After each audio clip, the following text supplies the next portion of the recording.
Hello and welcome. This is Bowles.tv. I'm David Bowles, and I'm just looking at the stream. We went into the red momentarily. That scares me. Our CPU usage is at 40%. I don't know why we went into the red.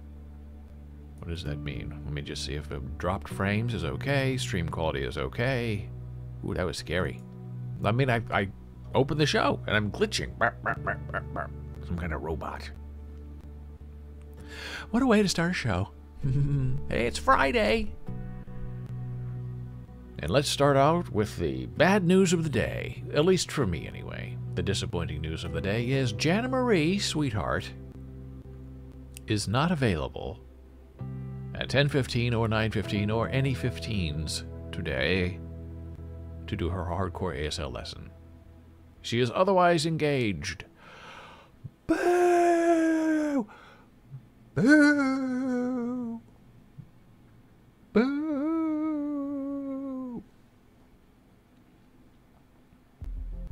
They're not booing, they're just yelling Dave. So that's disappointing. And I'm going to have to mention it because people show up to see Janice, so I'm going to have to boo for most of the live stream today. But that's all right. That's how it goes. Another thing that goes is your hair. We are now in day 3 of no hot water in the building. I'm not sure how they're able to get away with this, because according to city law, 24 hours without hot water is a big problem. You're required to provide hot water in a big building, in a small building, in any building if you are a landlord. So what do? You report them to the city, you just, wait for them to fix it. The rumor is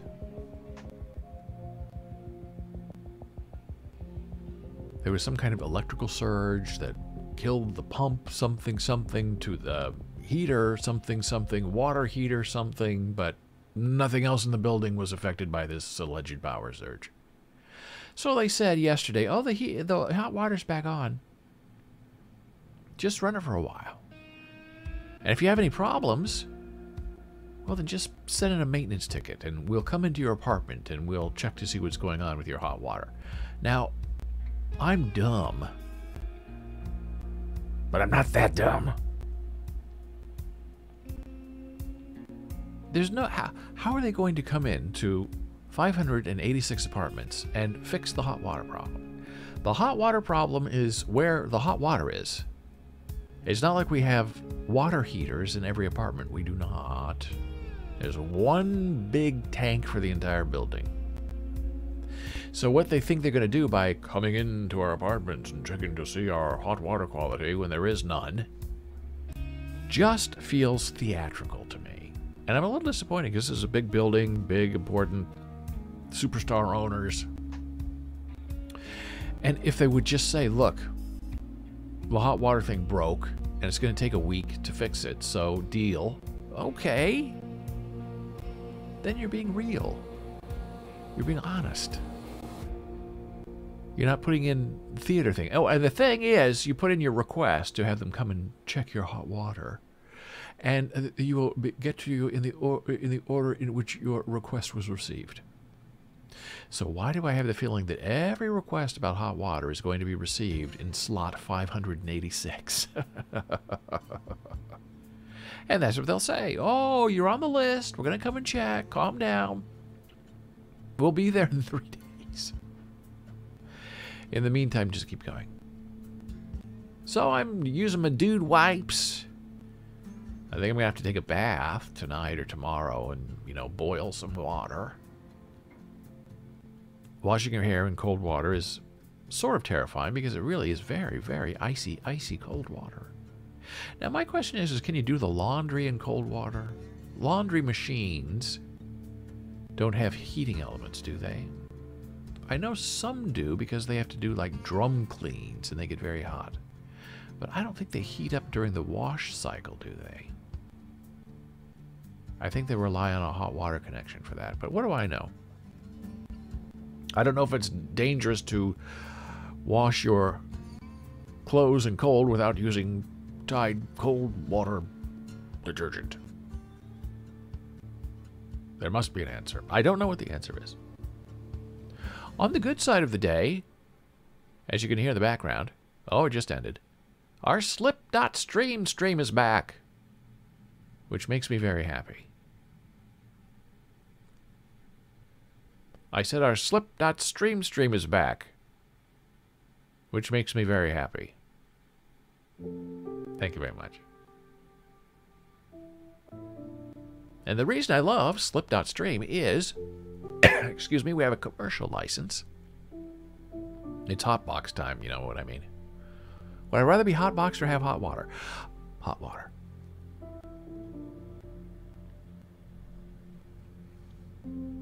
Because Slipstream allows you to buy a commercial license, which means you can use any of their music anywhere you want online. Now, you can't use it for a commercial, but you could put it on your website. You can use it in your podcast. You can use it on Twitch or TikTok or streaming or YouTube or Twitch or whatever you want. It's right there. It covers everything. Some of these music licenses only cover live broadcast. They do not cover video on demand. And if you're doing it right, you want your video on demand to be covered because that's where you're going to have the most life in your show. Beyond the live broadcast. On another good note, our cloud bot is back. We stream using Streamlabs, and our cloud bot manages information for us. As you know, if you type a command, which is a command with an exclamation point and title, say, bing bang. You type that in chat, and boom, boom, it puts it right there. TV is bathroom songs, code in the subway, and no Janet today. And I had also set this up with new CloudBot stuff. Now, the other stuff you see that comes up every once in a while on a timer saying, hey, subscribe. Hey, if you need ASL lessons, find the Janet Marie. But there are also commands where you can just type them and have them not fire on a timer. One of them is exclamation point, Janna, boom. And there you get a little bio from Janet Marie Sweetheart. Who she is, what she's doing, why she's here. So our CloudBot was not doing that yesterday, and I didn't know why, and so I got some help from Streamlabs, and we deleted things, and we added things, and we rebooted, and we updated. And if you just type command, exclamation point, David, boom, right there, there's my bot. And nothing was working. So it got escalated. And Streamlabs support got back to me very quickly and said, hey, because I would go into my account and the CloudBot is either on or off. And if it's not working right, you just turn it off for 10 minutes and turn it back on, and it usually works. So I turned it off because it wasn't working. And then I couldn't turn it back on again. It was the weirdest thing. And support said, well, I can't turn it on either. So what are we going to do? I don't know. So someone else in support, who was a lot smarter than me, said, why don't you unban Streamlabs as part of your channel? And when they said that, I knew immediately what I had done. And it was so dumb. So I typed / unban Streamlabs. Boom, my bot is back. CloudBot's working. Everything's working. Everybody's happy. And what happened the other day, a couple of days ago, is one right after boom, boom, boom, 3 people followed, which is very suspicious because this is a very small stream. And the usernames that were being used for the follow were filthy.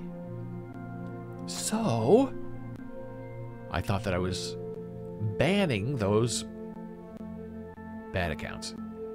Well, it looks like I didn't do that. I instead banned the Streamlabs account without knowing it because everything still worked. I just wasn't getting the timers and I wasn't getting my command extensions working. And then I found out yesterday when I fixed this that the people I thought I had banned, I had not banned. So I went in and banned them. I actually reported 2 of them, and they were removed for having inappropriate usernames, and they were gross. So be careful what you do. You're going to get hate raids. You're going to get bots coming into your accounts. You're going to have people coming into chat saying nasty things. And all that's okay. You just have to be calm when you deal with it, because you will not have your chat commands if you ban your chat bot. So what else is going on in the world today? Well, Meatloaf died. 74 years old. Sort of a shock, I guess. There was a rumor, I think, that he had some kind of stroke for a while. He was surrounded by his family when he died, I hear this morning. Which makes it sound like it was expected and imminent. Dead at 74, had an interesting career. But the most interesting thing about Meatloaf was his very first album, Bat Out of Hell. And yes, Meatloaf sang, but it was really the Jim Steinman songs, the concept of the Bat Out of Hell album, that really rocked the world. Beautiful, beautiful, fascinating, wonderful, rich songs. And at that time, Meatloaf could sing it. Oh, there's Dora. Hello, Dora. It is sad about Meatloaf. And at that time, when this came out, what's 70s, Meatloaf could actually sing the songs. And it was great. Wonderful operatic voice. Nice high pitch falsetto.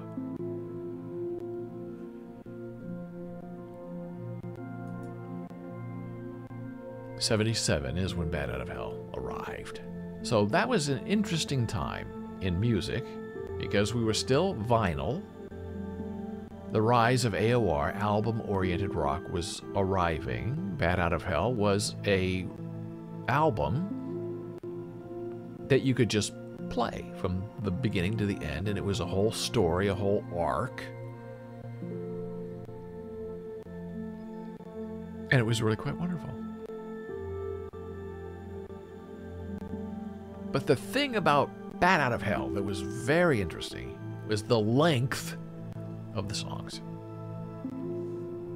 Now, I worked early in my career, 14 years old, starting 13, 14, in radio. And every radio station has their music director who decides the songs we will and will not play, which I thought was sort of ridiculous. Just, if it's a good song, play the song. People will like it.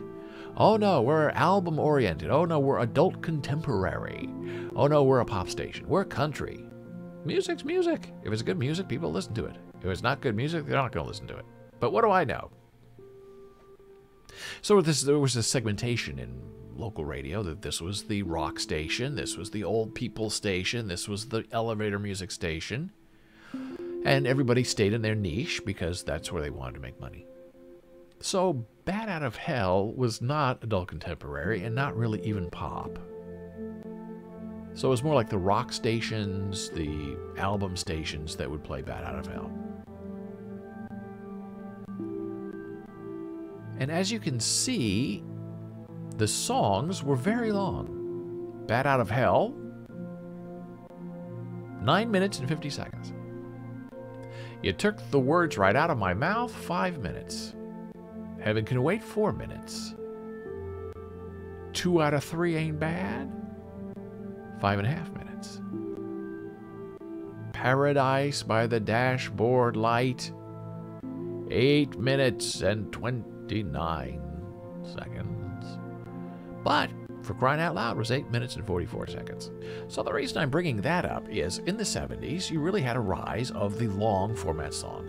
Before that, songs in the 50s were about 2 minutes. Get them in, get them out.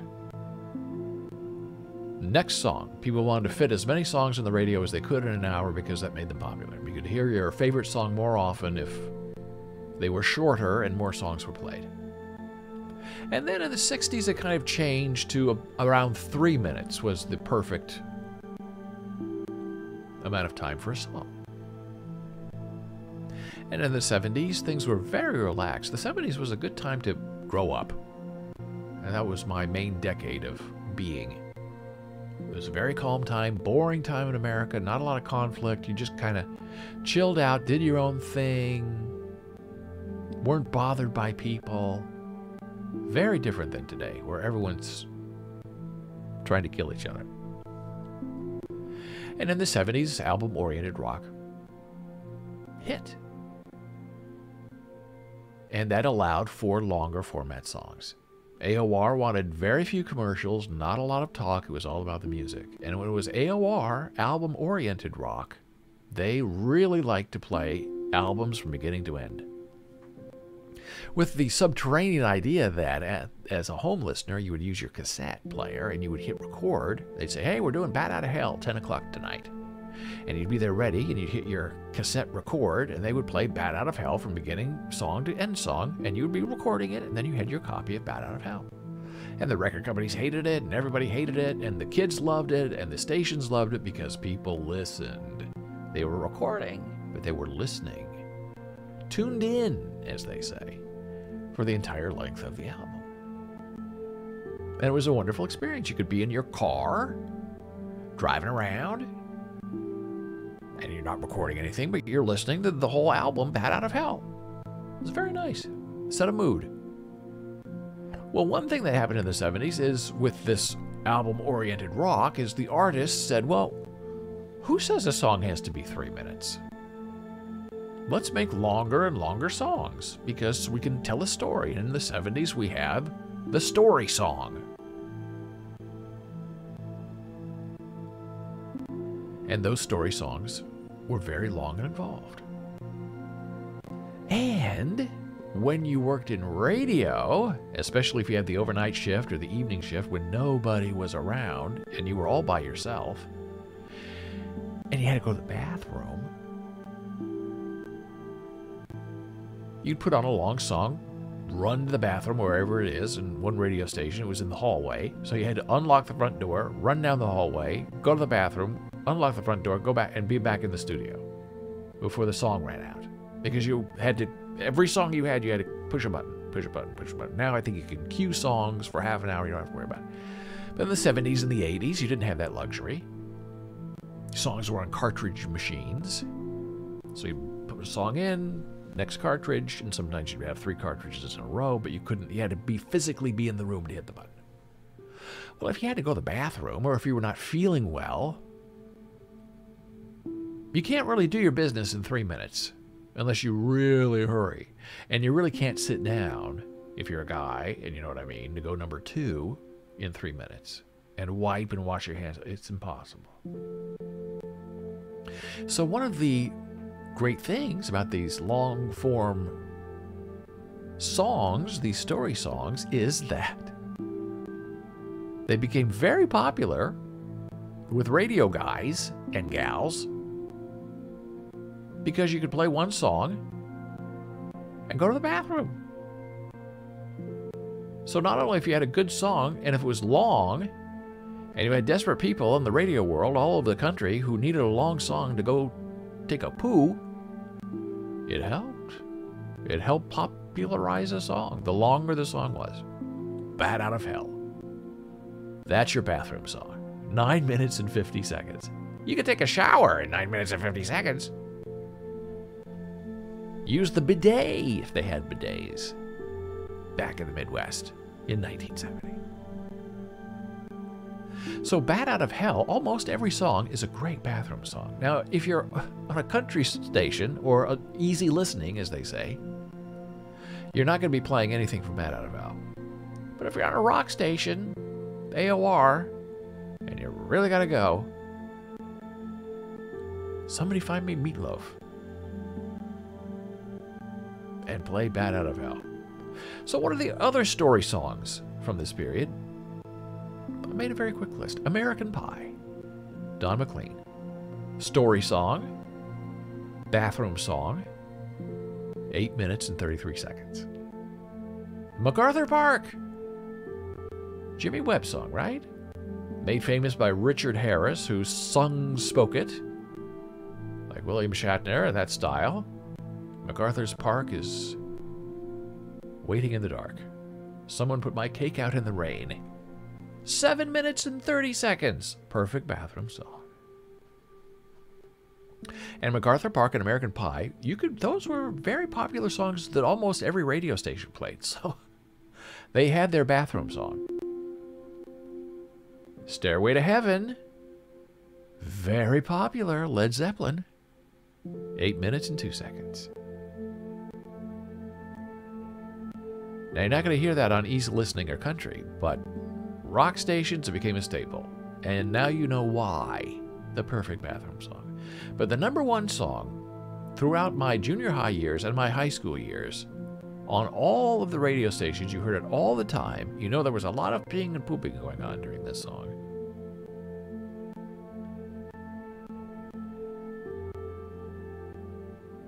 And that song was Freebird by Lynyrd Skynyrd. 9 minutes and 12 seconds.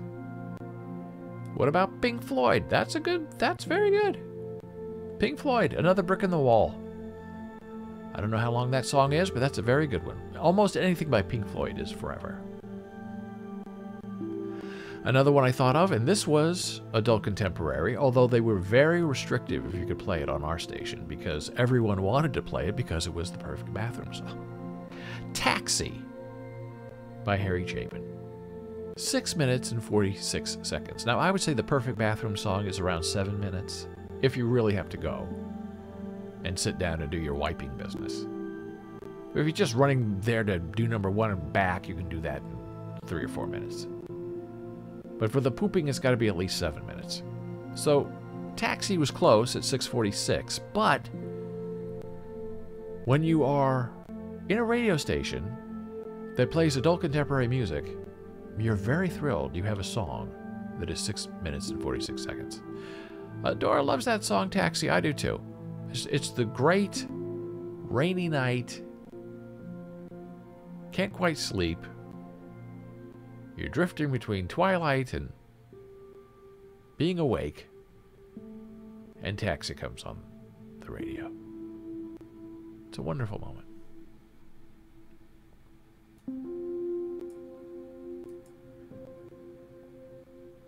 So now I want to talk about something else, and this is generational. But maybe I'll save it because it looks like it is time. I've been ranting and raving and chatting with you for about a half an hour. So we're going to take our blood pressure break. And I wish I could play some Meatloaf for you right now because it would be perfect. But they won't let me get away with it. It's not on Slipstream. Back in a moment.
And we are back from break. Hope you enjoyed a little reminiscent about Meatloaf during that break. I'm David Bowles. This is Bowles.tv. Here every weekday at 9 a.m. Jana Marie is not with us today. She is delayed. And our stream keeps glitching, and I'm not happy about it. And then it gets better, and then it gets worse, and then it gets better, and then it gets worse. Oh, the internet. Such a wonderful place to be. He said sarcastically. So sometimes if you had a bathroom song and you were really not feeling well, and this happened to me one time. I was very young. I didn't know anything about anything in radio. And this guy, I was at the station at night working on something. And the guy who was on the air said, look, I'm really sick. I got to go to the bathroom, and it's going to take me a while. So he set up 3 bathroom songs in a row, right? And he said, when the first song ends, just hit this button, and that'll play the next song. And when that song ends, hit this button if I'm not back, and we're going to have 3 songs. And they're all bathroom songs. My term, not his term. 7 minutes long, 21 minutes. This, I think he had diarrhea. This thing that I'm having, I'll go to the bathroom, play the 3 songs, and I'll be back and be okay. And I said, I don't know if I can. I'm nervous. He said, no, it'll be fine. Don't worry about it. And I did, and he did. And he was gone all 3 songs. And I guess he felt better afterwards. And Dora's comment about Pink Floyd got me thinking. I'm thinking of another Brick in the Wall, which is the big protest song that all of us kids sang in school in the hallways. Hey, teacher, leave them kids alone. So I just looked up Pink Floyd. What is their longest song? Oh, boy. Echoes is 23 minutes. Shine on You Crazy Diamond, 13 minutes. Part 2, Shine on You Crazy Diamond, 12 minutes. Dogs, 17 minutes. It's a very interesting world in which we live in, where you have to have a song long enough to go to the bathroom to cover yourself.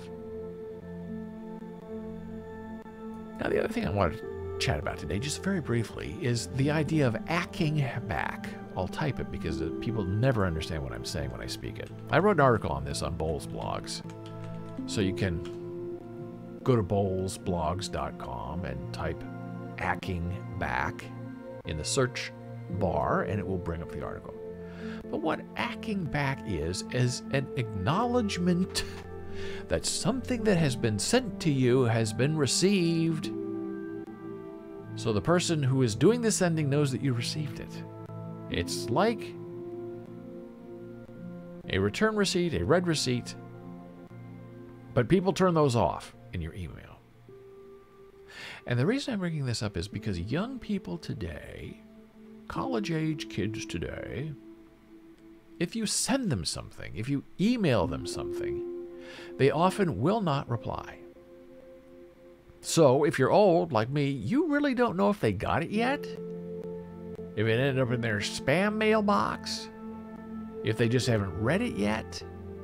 I mean, people of my age and generation, we were trained that, let's say you got an email that was sent to you. You would say, if you didn't want to reply to it, you would just say, received. Or, got it, I'll get back to you. And send that to that person. That person says, okay, I send him the file. He has the file. She has the file. They, she, he, reading it, they'll get back to me. That's how it works. It's communication. It's called a dyad. You can't have a dyad of communication if one person is doing the communicating and the other person is a black hole. And it's a little rude, honestly. Not that that matters today. But this idea, when email started, and I am old enough to remember that, it was very unreliable. There was no Gmail. There was no guaranteed system of delivery. So you would send someone a message on CompuServe or AOL, and they would respond if they received it. And if they didn't respond back, then you knew, it didn't go through. So I have to resend it. I resent it. And sometimes they still wouldn't get it, and then they'd email you an hour later or message you an hour later and say, why didn't you send me that file? I did. No, you didn't. And files messages like that weren't saved anywhere, so you couldn't prove that you sent it. It was a big mess. But this acking back that I mentioned in chat is from the early days of the internet, and when domain names were just beginning to become a thing. And they were very restrictive on how you could communicate if you want changes made to your domain name, if you wanted to transfer ownership of a domain name from one person to another person. It all had to be on paper, and it all had to be in a fax, is how they did it. So if you didn't have a fax machine, you would have to do it through the mail, which would take like a week or two. It was not instantaneous. Today you can go in and manipulate and change things on your domain name in and out 5 seconds. Back then it was all through paper. And even a fax was slow, but it was at that time the email of the day. So you would put in a request to the domain authority to change ownership or to change your address, and they would acknowledge that by sending you a form back. And you had to sign it, and then in the place where you had to approve or deny this change as the owner. And there were technical owners of a domain, administrative owners of a domain, the registrant of a domain, and if they weren't all the same people, all of those people at that time had to sign off on these one changes. So you would ACK back. There was a little box where you would have to print in A-C-K. ACK. Means approved. I got it. I've received the request, I'm approving the request, I am ACKing back. And you would fax that back, the ACK back. And that's how you knew. That's how the domain registrar knew that you were the real person and that you had approved this change, because they had the proof of it in what you signed and filled out, and that you also ACKed back. So if you don't reply to people who send you things, and you don't have to go back and forth, thank you, you're welcome, I appreciate it, no problem, no worries, don't do that. Just if somebody sends you a file or something that is important that you're waiting for, you can say, hey, got it, thanks. It's not that hard. Or SMS is even worse, right? Where you SMS a friend or a family member, and you send it, and they don't ever reply. Some people don't reply for months. And that's very bizarre. I don't know if they're embarrassed or they're busy, but how hard is it to say, hey, great to hear from you. I'll reply a little bit later when I can. I don't know. You can't teach people something that they don't want to learn. But please, act back if you can. Do it not for yourself, but for your country. Well, here's a wonderful photograph that Jana Marie shared with me to share with you today. And I'm destroyed that she's not here today. First time in 3 or 4 months since we started this stream that she was not available on a Friday. Not through her own choice, but through the magnifications of the workday. She took this in the subway on the E&M line at Court Square. So this is deep in the bowels of the MTA subway system. Long, long underneath the world corridors in which you endlessly, endlessly, endlessly walk from one train to another. But at least you're out of the weather. And they had set up in the subway a COVID testing station, which I think is just genius and brilliant. You go where the people are. You find them. You go into the bowels of the subway and you set up a table. And you're the city of New York. Such a tiny platform. Yes, Nora. And you offer them, hey, would you like to have a COVID test? How are you feeling today? And people would step up, and you can see they're popular. There are a lot of people there. As they're passing to go from one train to another in this hallway corridor, you can stop and get tested for COVID. I think it's just, I love it. That's the way it's supposed to work. Now, a way that something is not supposed to work is being swindled. Here are the stats that I'm glad that people keep. I think it's a great idea, Dora says. I agree. I think it's just wonderful.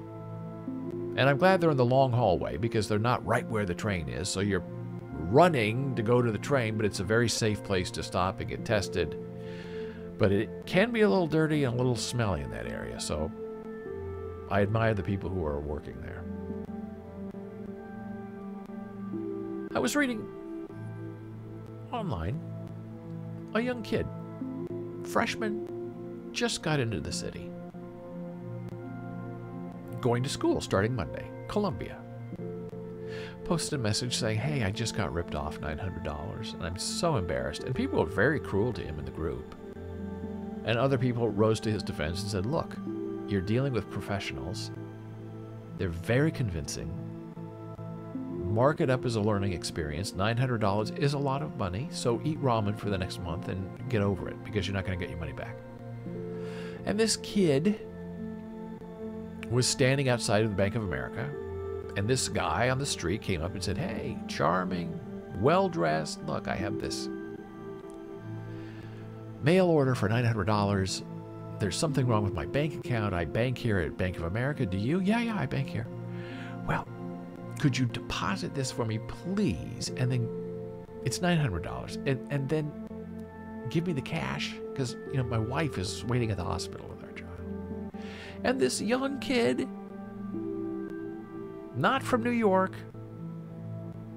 first day in New York City, and they can see a mark a mile away, takes the guy's money order, deposits it into his Bank of America account, and gives the guy $900 cash.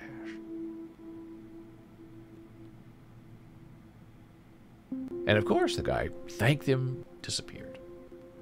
And another person in the group said, oh no, that guy's famous. He sits on all the corners in that area, 103rd Amsterdam, 106th and Broadway, and he just hangs out outside of banks watching people. Watches their body language, watches how they move, if they're comfortable, if they pay attention. And he came up to me, this person said, the other day. I was outside the Chase Bank, and he had the same story. And this person said, I tried to help him too. And I took his $900 money order, and I tried to deposit in my account, and there was something technically wrong, an error message from the terminal, so something in my stomach twisted, and I thought, wait a minute, maybe I shouldn't be doing this. And he told the guy, look, it's not working. He gave him back the money order and left. And the kid said, I feel guilty because maybe if I had reported him, you wouldn't have been burned the next day at the Bank of America. And other people say, oh, make a police report, talk to your bank, maybe you get your money back. He's not going to get his money back. So this kid is, I needed that money to pay my tuition, to eat. That's all the money I had when I moved to New York. And school starts on Monday. And then another person said, look, if someone comes up and bumps into you and drops their bottle of wine and says, you owe me $20, don't fall for that either. And I fell for that with Peter Stone. I wrote about that in Bull's blogs too. The long con. The short con. That's the short con. So scammers are everywhere, and they don't care who you are, and they're very well practiced. They can read you before you read them. And as someone said, look, you're in New York City. Do not stop to speak to someone on the street if you are alone. If you're with someone or with a group, it's okay because they're not going to talk to you. They want to talk to people who are by themselves. Do not stop to give homeless people money on the street, because stopping is an invitation for you to be chatted with, talked up, attacked, robbed. Just keep going. If you don't know people on the street and they're being friendly to you, they want something from you. You've just got to be polite, say, I'm sorry, I'm late, and go. Walk with determination. Your attitude as you walk means everything. Don't look around. That's what tourists do. They look, oh, look at the big building. Don't wear a fanny pack. Don't wear polyester pants with white shoes. Those are the hallmarks of a tourist. Don't wear a wide brim hat. Unless you can pull it off, because that is the mark of a tourist. Or the mark of a kid who just moved to New York. You've got to try to fit in. Thor says, great advice, keep walking. That's right.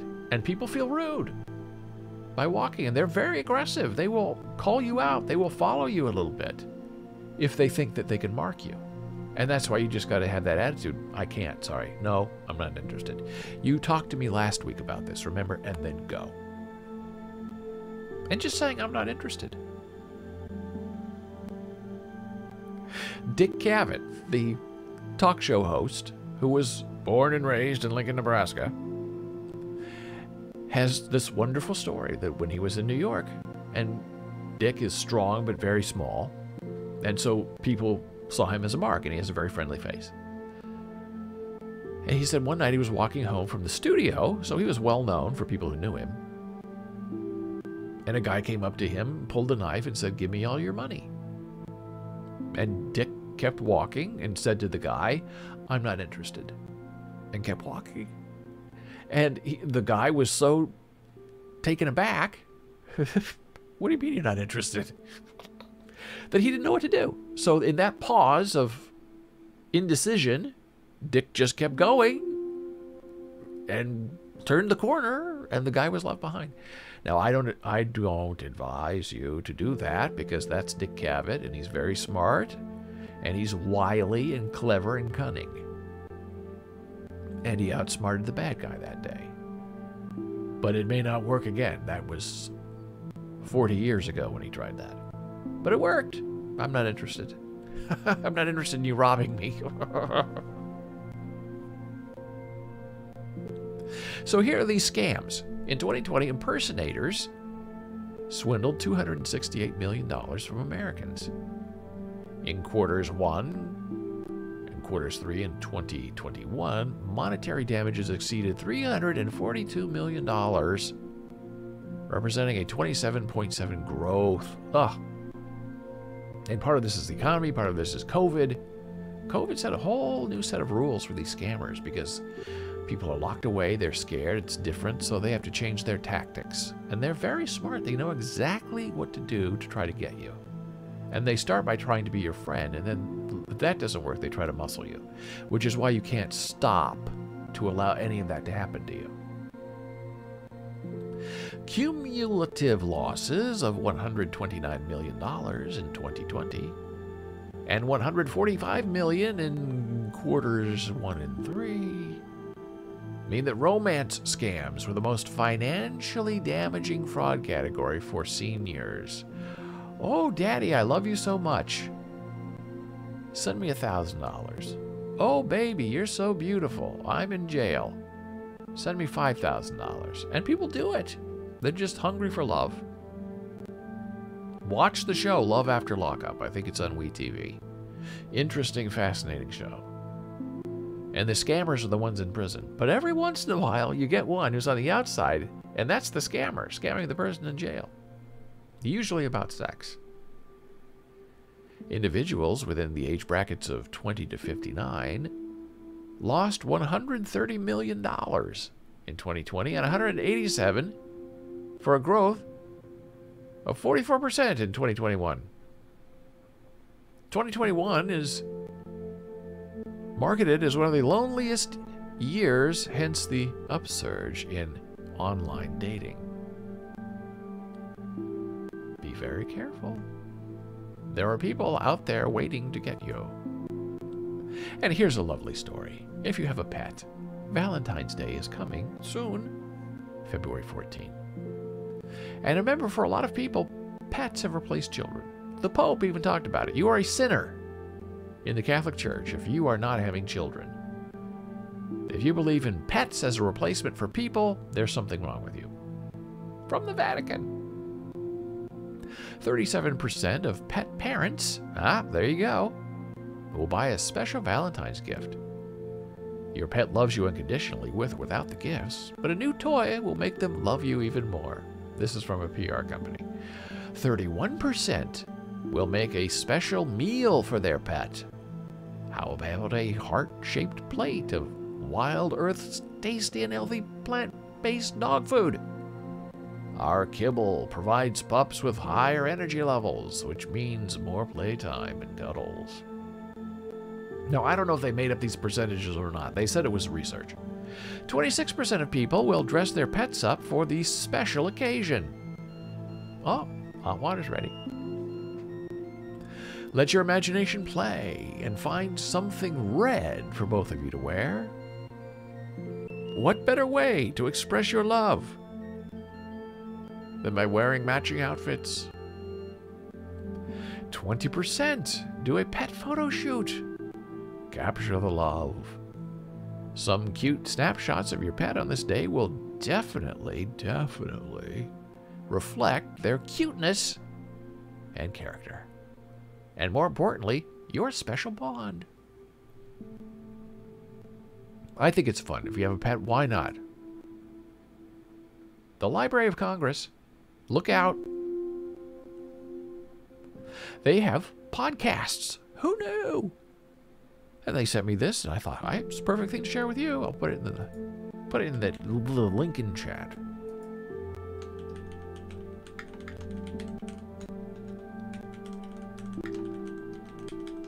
And you can learn history. You can listen in to how the world thinks. It just looks wonderful.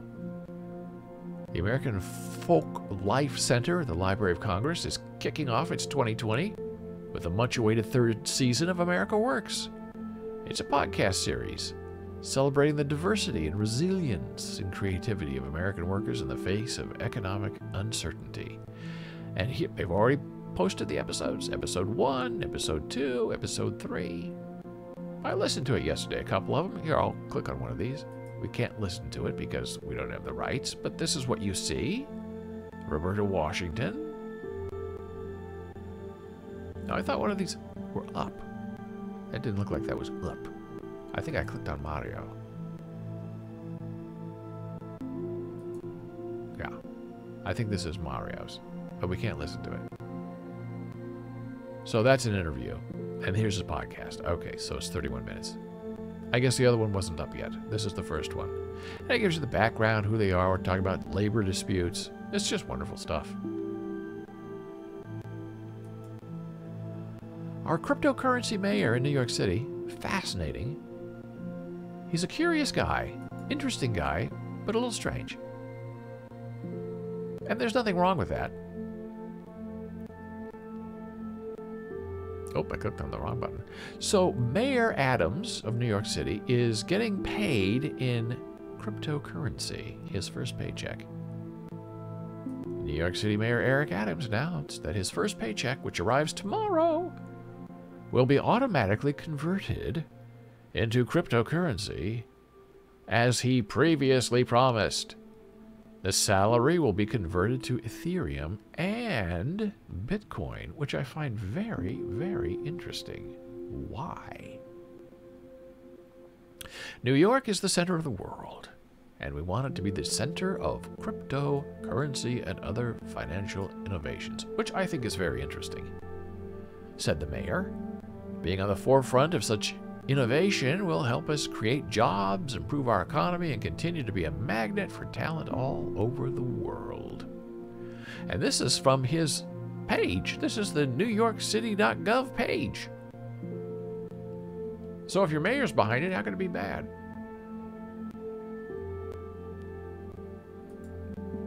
And before we take our next break, this is another very interesting. I'm going to put this link in too. From the census, and the most vulnerable are more likely to depend on emergency rooms for preventative care. Instead of going to the doctor, you go to the ER. And we know that, but why?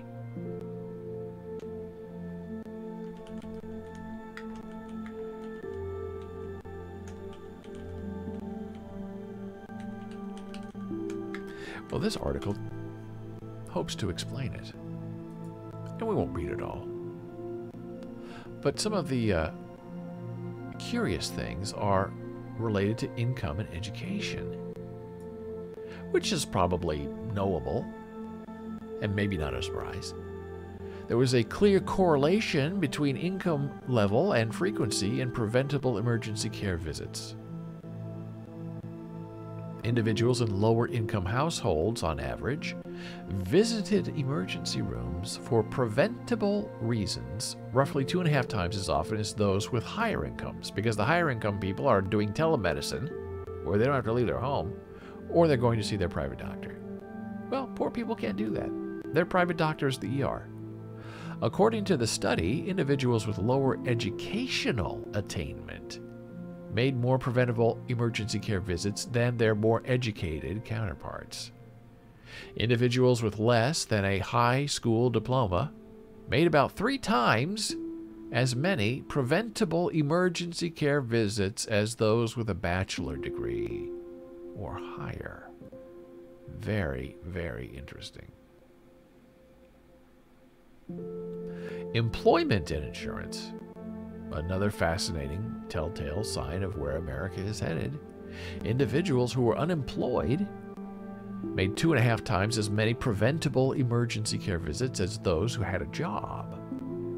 Lack of health insurance coverage was another factor that appeared to play a role in preventable ER visits. According to the study, individuals without health insurance had more preventable visits to the ER than those with health insurance. This suggests that uninsured individuals may not seek primary care for chronic conditions ahead of an urgent episode, or they may rely on emergency rooms for general health care needs. Oh, that's very sad. People are desperate, they don't know where to go, they're trained, go to the ER, which then clogs up the ER for people who are really very, very sick and who need help and who don't have a way to get out of the trap that is their intellectual and economic reality. And there are some people, as we discussed yesterday, who believe in eugenics and who believe in parsing people by their race and ability. And that's a dangerous, awful thing. But we also talked yesterday about triage in an ER room. You can wait, you go first, you're next. But I was here first. Yeah, but you're not as serious as this person. But I can't breathe. Well, this person's bleeding out of their nose, their arms, and their legs. They're first. Triage. Eugenics. It's part of the landscape now. And now we're going to take a very brief break. Back in a moment on Bowls.tv.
And we are back from break. I'm David Bowles. This is Bowles.tv. B-O-L-E-S dot TV, if you're following with our closed captions. Well, well, well.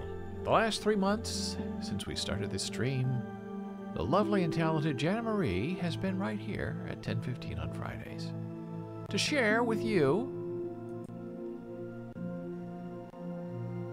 her latest hardcore ASL lesson. Unfortunately, Jana is not here today because she has been called away on an emergency thing, which is heartbreaking.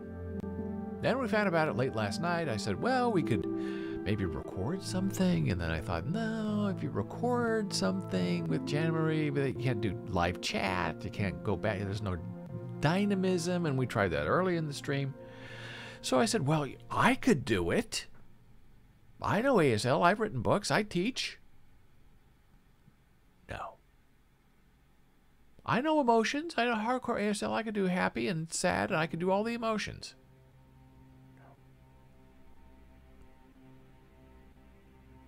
I said, you're not the only one who knows ASL. ASL belongs to everybody. So here I am. Full of no's. The Beauty and the Beast. The Beauty is not here. So at 10:15 on Friday, you have the Beast.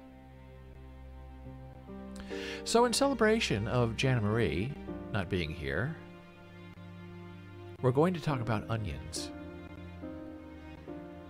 And it has nothing to do with ASL. But it is sort of an interesting story. Oh, Ellie. I'm going to pin this in case Jana Marie is watching from afar to see all the disappointment we have that Ellie's not happy. Oh, no. Still happy to watch the stream. Well, that's nice of you, Ellie. We appreciate that very, very much. I thought we could have had a wonderful time together. But I was overruled.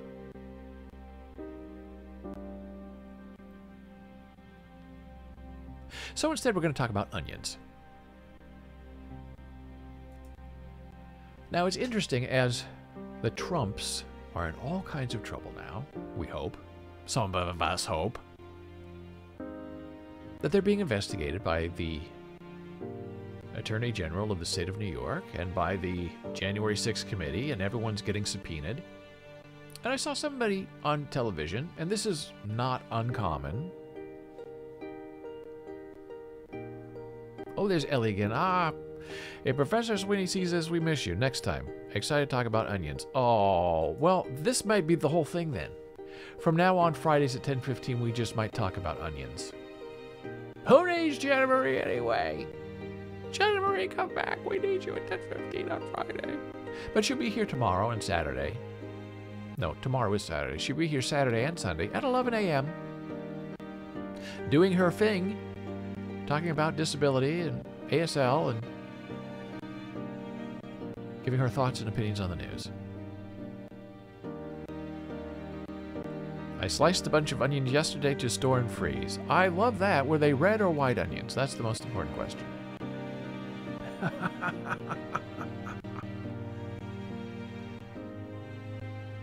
Are there other kinds of onions? I guess there are. Pearl onions. White onions. That is the correct answer. And they now have no-cry onions, I believe, right? Where you can actually cut them and they won't make your eyes water. Which I think is good because it can be painful. Especially if you touch your hand to your eye after you have been cutting onions.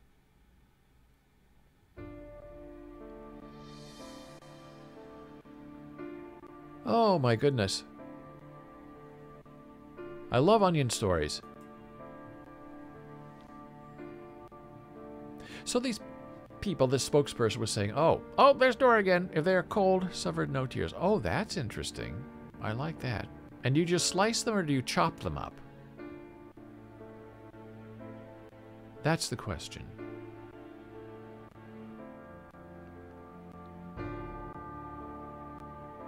Sliced. Very good. Onions are underrated in a salad and in sandwiches. They have a very unique taste. So this lawyer was talking about the investigation into the Trump organization and the Trump family. And they said it's like an onion, where you're peeling back all the layers until you get to the juicy center and everything's exposed and we all win. And people use that analogy all the time. Peeling away the onion until we find out what's really going on. Now here's the problem with that analogy is, if you know the story of the onion, and many people do not, so they just accept what people say, oh, we're going to peel back the onion until we get to the center of what's hiding in there. They think it makes sense. But for those of us who know, it doesn't make any sense at all. In fact, the peeling of the onion is exactly the opposite of what you hope to happen. Because what is at the center of an onion? The answer is, historically, nothing. You think there's something there, but you peel away all the parts of the onion till there's nothing left. It's empty. How do I know this? Well, in 1867, there was a very infamous, famous play written by Henrik Ibsen called Peer Gynt. P-E-R-G-Y-N-T.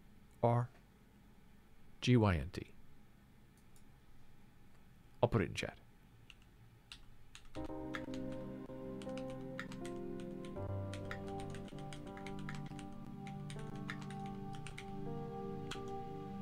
Wonderful playwright. Love Ibsen. Wrote Ghosts, all kinds of wonderful, incredible stories. Norwegian.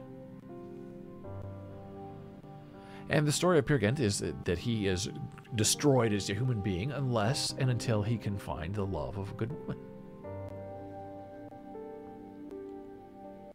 So now I'm going to perform the infamous soliloquy from Henrik Ibsen's Peer Gynt that talks about the peeling of the onion. So you will know when people bring that up as an analogy, it's saying exactly the opposite of what you think it means. What's the phrase for Princess Bride? I do not think that phrase means what you think it means. So this is Peer Gynt. He's going crazy on stage, and he has an onion in his hand. And this is the scene on stage. He is peeling an actual onion. Layer by layer by layer by layer. And then there's the kicker at the end, which is a very famous phrase that means just the opposite of what the Attorney General thinks that it means. So Peer Gynt says, "Why, you old soothsaying humbug? No Kaiser, are you? You are naught but an onion. I'm going to peel you now, my good peer. You won't escape either by begging or howling." He takes an onion and pulls off layer after layer.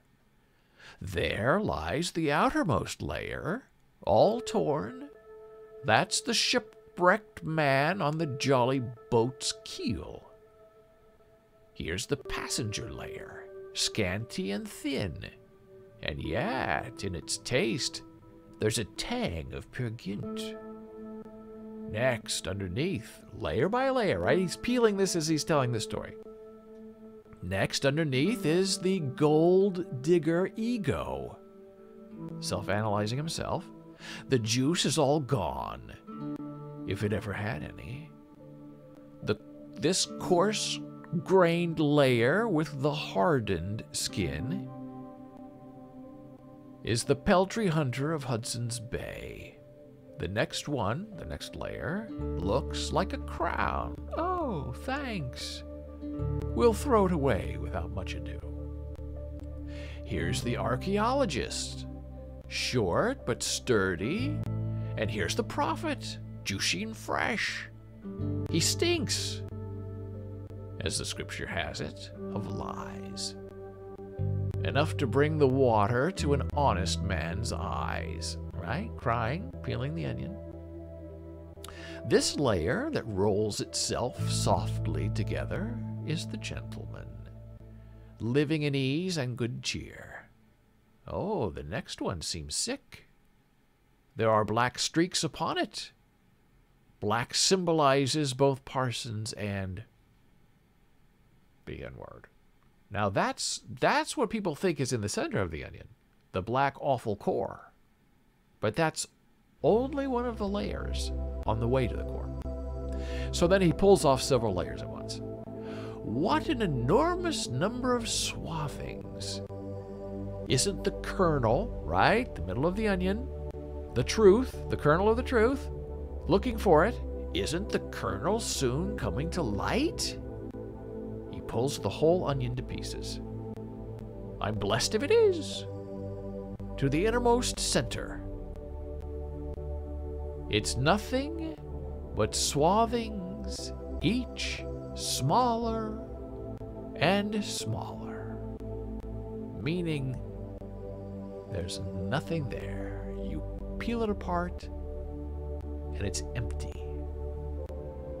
And then we get the famous phrase, nature is witty, which some people translate into God is funny.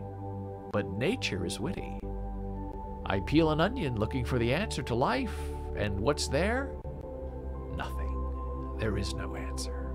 The joke's on me. Nature played a joke on me. He throws the fragments away. The devil take brooding.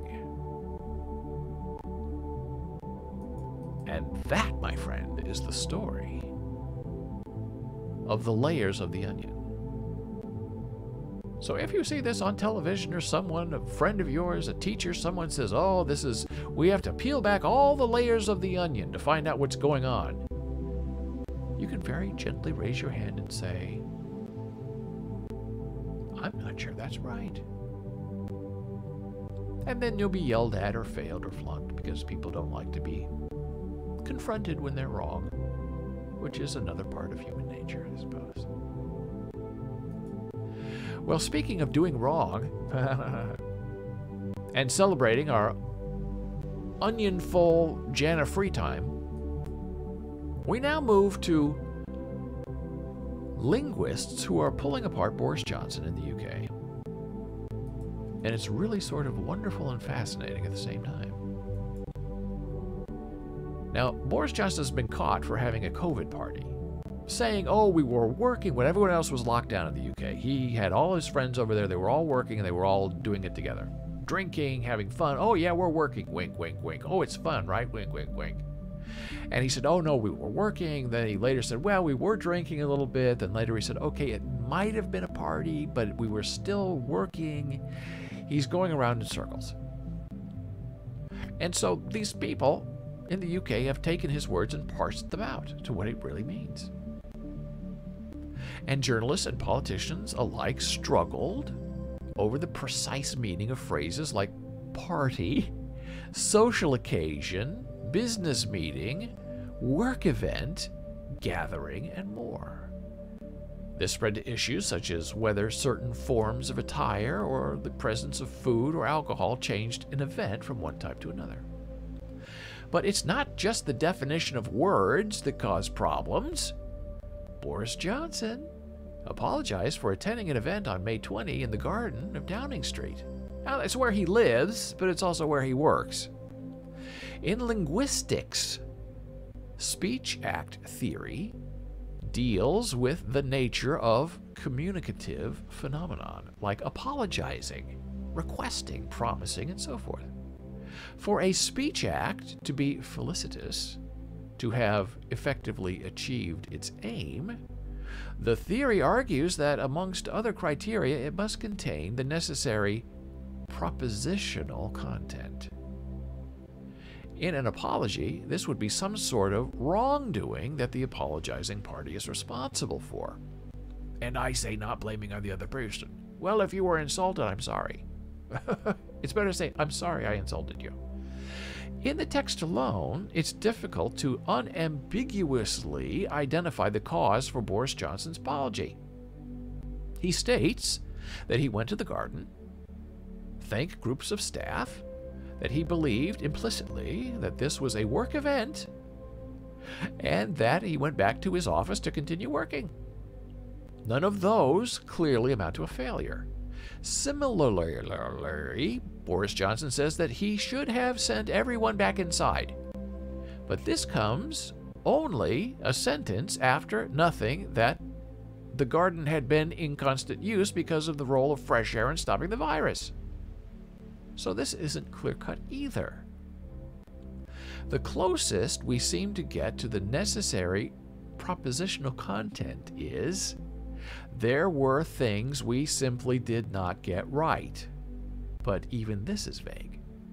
From the perspective of speech act theory, we could argue that, though Johnson offers his heartfelt apologies, it's not especially clear linguistically what the propositional content of that apology is intended to be. Meanwhile, as politicians supported Johnson's apology, many fell into one of the traps that the English language so often sets for us. MP Chris Phillips said on air that Johnson apologized really fulsomely for what happened. He did it publicly, and he did it fulsomely. Similarly, MP Christopher Shope went on to praise Johnson's most abject and fulsome apology. Now, it's easy to intuit the meaning of fulsome that Philip Shope and countless others over the years have arrived at. It contains the head word full and the suffix some. I'm getting flashbacks to the Onion story. And we expect it to follow the same pattern as words like loathsome, bothersome, and tiresome. Alas, sometimes members of a word family go in their own direction. See, for example, awe, awesome, awestruck, but then awful. And fulsome has chosen a similar fate. When used about language, the OED defines fulsome as offensive or objectionable, owing to excess or lack of moderation, too lavish, too overdone. And how wonderful is that? They've pulled apart Boris Johnson's apology, non-apology, I'm responsible but I wasn't there non-apology, just like we have peeled away all the layers of an onion and found nothing there. Not what we intended, not what we meant, we said fulsomely. And now it's time for a very brief break. Back in a moment.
And we're back from break.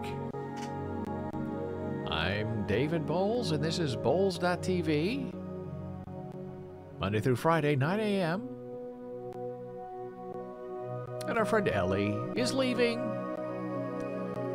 I have to get going to take a kitten we found to the vet. He's been sick, but thank you so much for the stream. You're very welcome. I'm so glad you stayed. Very interesting. See you all tomorrow. Yes, tomorrow, bright and early, 11 a.m., Saturday, Sunday, Jana Marie, right here, having wonderful conversations about disability and sign language and living a life. Oh, I keep pinning and unpinning. It's been one of those days. Thank you, Ellie. Have a wonderful day. And we love talking about NFTs here in the live stream because they're fascinating. Love talking about cryptocurrency, and we also love our favorite whipping person thing, the metaverse. And now as we close our week, we're just going to peek into that crazy world. Tom Brady, who is now the quarterback of the Tampa Bay Buccaneers, and people have such high reverence for Tom Brady, and I understand he's done wonderful things as a player, but he also is a cheater, right? He was suspended games because of Inflategate and the footballs. And he fought it, and he lost, and he is known as a cheater. So that's what I say about Tom Brady. You can venerate him all you want, but look at all sides. You peel Tom Brady apart like an onion, and at the center is he's a liar and he's a cheat. Autograph, a non-fungible token platform, on Wednesday said it had raised $170 million in fresh capital from a funding round led by venture capitalist firms Andreessen Horowitz and Kleiner Perkins. The startup, co-founded by NFL League quarterback Tom Brady last year, operates an NFT platform that features collections from popular celebrities across all sports, entertainment, and cultures. Athletes Naomi Osaka, Tiger Woods, Simone Biles, Tony Hawk, and Usain Bolt are among its board of advisors. NFTs, in case you don't know, are digital assets which exist on the blockchain, a type of digital ledger. And they have exploded in popularity over the last year, with people splurging on artworks and video highlights from sports games and NFTs. So Tom Brady's NFT thing, fresh with a $170 million infusion of money. And now we get into Meta. Every day, stories about Meta. Can't get away from it. It's gonna find you. Facebook parent Meta is planning to enter the booming market for non-fungible tokens. Oh, I guess they're going in competition with Tom Brady. The Financial Times reported the social media giant is planning to allow users to create and sell NFTs. Now, there you go. That's the genius of Facebook. They make things very easy. And how easy would it be to go into Facebook and upload your artwork? They make it very simple. NFTs, buy and sell. You don't have to go to OpenSea or anywhere else. You just do it all in Facebook. You already understand and you already like. The plans are still in the early stages, but they will likely hinge on the company's crypto wallet, Novi. So that's the problem with these NFTs. They all seem to use different wallets. And I don't really understand how you manage that. Do you just have 10 wallets for every crypto NFT place you buy something from, or can you combine it all in one place? I don't know. Well, here's the next thing that's going on in the metaverse, as they say. Oh boy. Will Rogers said the thing about buying land, real estate in America, is the fact is they're just not making it anymore. Which is very clever. It's true.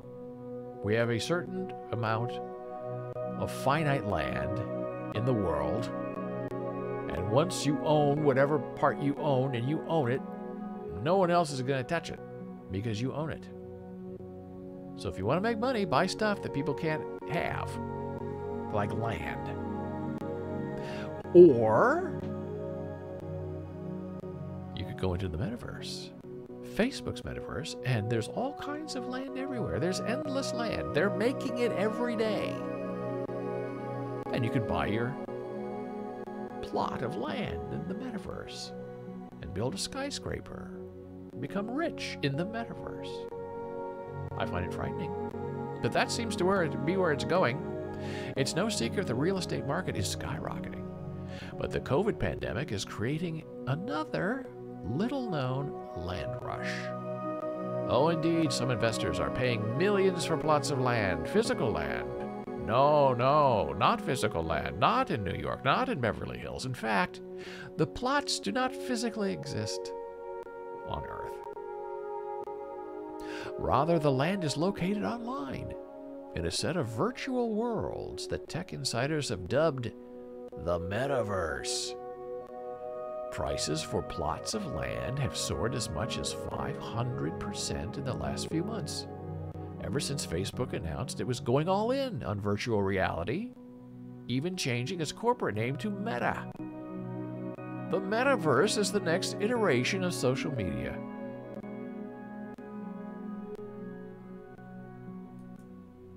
A recent report by crypto asset manager Grayscale estimates the digital world may grow into a $1 trillion business in the near future.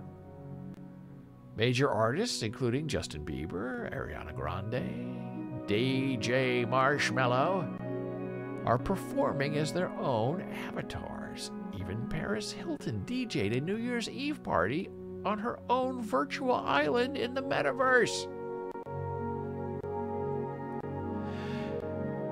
One company recently dropped $2.5 million on a patch of land in Decentraland, one of the several popular metaverse worlds.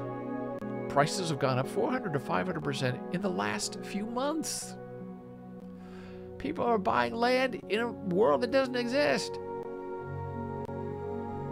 There are areas where you go into the metaverse where people congregate.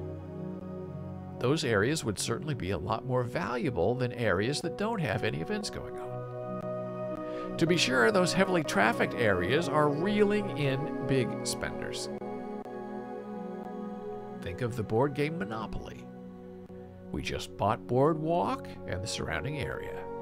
Areas where people congregate are far more valuable for advertisers and retailers to find ways to get in there to access that demographic. And who doesn't want to get into the metaverse and not see advertising everywhere and be sold something? That's the whole reason you would want to leave this world and go into the metaverse, is access to advertising, more advertising.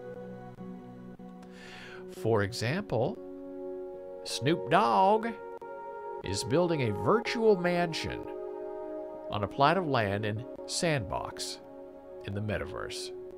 And someone recently paid $450,000 to be his neighbor.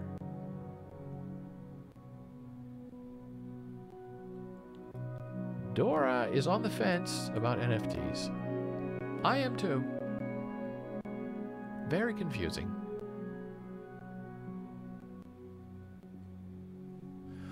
Let me see something really fast if I can bring this up. If I can't, I can't.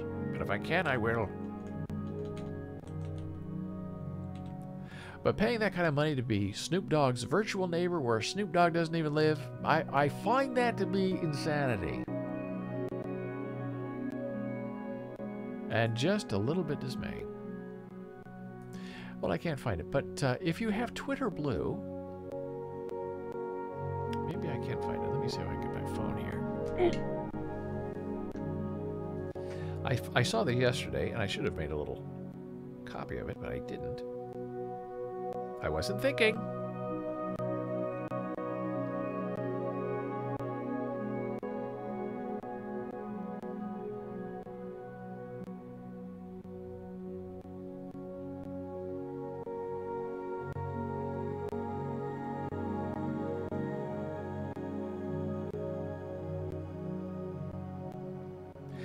Well, I don't think I could. It's not finding it for me, which is very disturbing.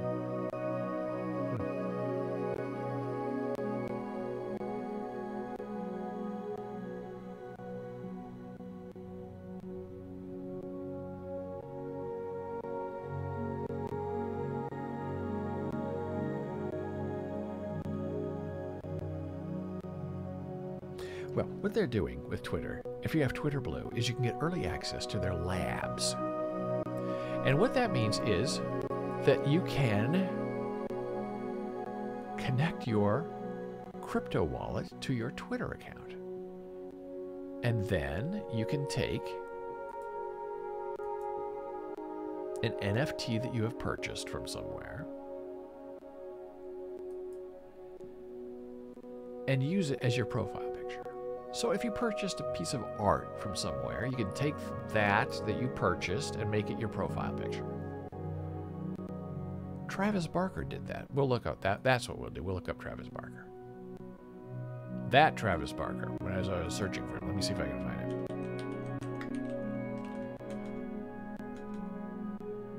And Reddit is doing the same thing.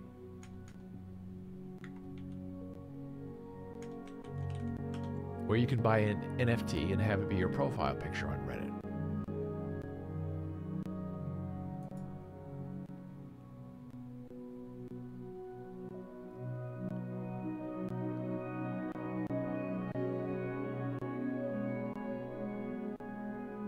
Well, now I can't find Travis Barker. I don't know what's going on with him. I know he's on Twitter because I'm looking at him, but I can't find his actual page. Where is he? Search Twitter.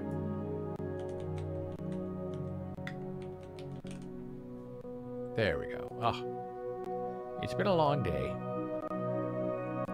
So this is Travis Barker, who is the drummer. A drummer. And this is his avatar. The lousy ape, the creepy ape, I don't know what it is. But this is an NFT that he purchased. That he now uses as his avatar, his picture on Twitter. And people are saying, oh, isn't that ridiculous? Because anybody can take that picture and make a copy of it and put it up as their photo. But I guess that there's some way you can click on the icon, on the image, and get some kind of parsing of it, and it will track back on blockchain and show that the owner rightfully of this image is really Travis Barker and nobody else, and that matters. And there are other people who say, well, it doesn't matter at all, because if people make 100 copies of that thing and put it on their websites as their avatar, who knows how to click on it to see who it actually belongs to? Nobody knows how to do that to prove ownership. And who cares anyway if they like the picture? So Twitter is now allowing you to, I don't think that's what Travis Barker did. I think he just made a copy of that and put it up there. But now Twitter is officially allowing you to go find your picture, image, artwork that you want as your profile picture, pay for it with NFT, connect that NFT wallet, and it's a specific wallet, I can't find it right now, and it will become your profile picture, which I find bizarre, but interesting. And people are paying a lot of money for NFTs. I would pay $1 for an NFT, but people are paying $10,000, $30,000, $100,000 to get on the ground floor of an NFT. I don't understand it. I don't understand how it works. I don't get the appeal. Just because it seems like it's so easily reproducible, and it's supposed to be NFT, non-fungible token. Doris said, a pyramid scheme, these NFTs. Only the rich will be able to participate and make money. I agree, and people are making a lot of money on these NFTs. There was one that was just started, some artist drawing something, and they made like $100 million in one day from people buying their artwork.